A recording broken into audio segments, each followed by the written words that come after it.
Sir Prince Charles. And he knows a thing or two about ugly things. I probably shouldn't say that, should I? Anyway, moving on. Ahead of ourselves here, this next bridge that we'll be passing over is the Waterloo Road Bridge, but otherwise known as the Ladies' Bridge.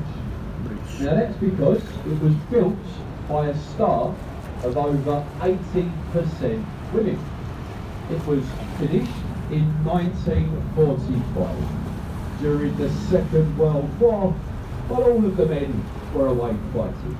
And believe it or not, guys, this is actually the only bridge ever to have been built on the River Thames to come in on time and under budget.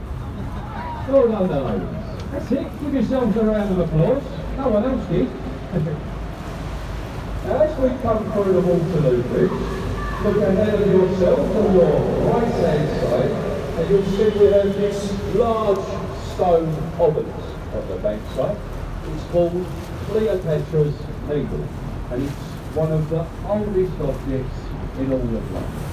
Over 3,500 years old.